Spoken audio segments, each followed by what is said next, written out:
রাহু ও শনি মঙ্গল বৃহস্পতির প্রভাবে সাংস্কৃতিক জগতের কিছু ব্যক্তিত্বের জীবনহানিও হতে পারে। পশ্চিমবঙ্গের পরিস্থিতি কেমন যাবে এবছর?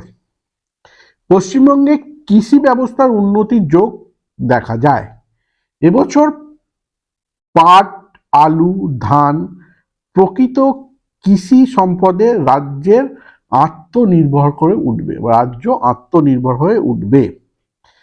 বেশ কিছু রাজনৈতিক ব্যক্তিত্ব ও বুদ্ধিজীবীর প্রাণ বিনিয়োগের আশঙ্কা প্রবল এবছর।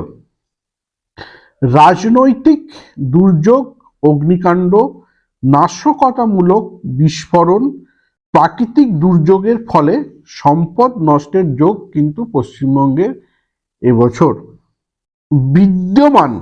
রাজ্যের একাধিক জায়গায় রেল দুর্ঘটনা, মাথায় রাখবেন কথাটা, রাজ্যের একাধিক জায়গায় রেল দুর্ঘটনা, সড়ক দুর্ঘটনার যোগও কিন্তু এবছর রয়েছে।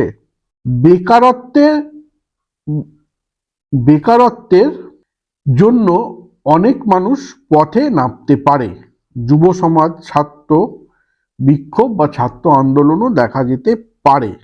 পশ্চিমবঙ্গের ভাগ্য আকাশ অর্থাৎ ভাগ্যের যে পরিহাস সেটা দেখাচ্ছে দুর্যোগের ঘটনা বাড়বে।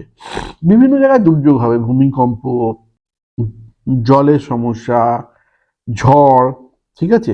তবে ডাকাতি, লুটরাজ এগুলো কিন্তু বেশি থাকবে। এর মধ্যে অগ্নিকাণ্ডও থাকবে, শ্লীলতাহানিও থাকবে, খুন, জখম, শিক্ষাক্ষেত্রে বিশৃঙ্খলা ও রাজনৈতিক সমাজ বিরোধীদের প্রভাব বৃদ্ধি হতে পারে। এবছরে কিছু অভিনেতা, অভিনেত্রী বা রাজনৈতিকবিদদের জীবনহানির আশঙ্কা রয়ে গেল।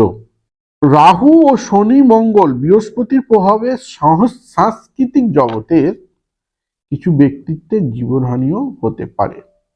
ওভারঅল পশ্চিমবঙ্গে এবছর সবকিছু ভালো দেখালো না। এবার আরো যদি ডিটেলসে কিছু জানতে চান আমাদের কমেন্ট করুন, আমরা আপনাদের জানাবো। আজকে এইটুকুই, নমস্কার।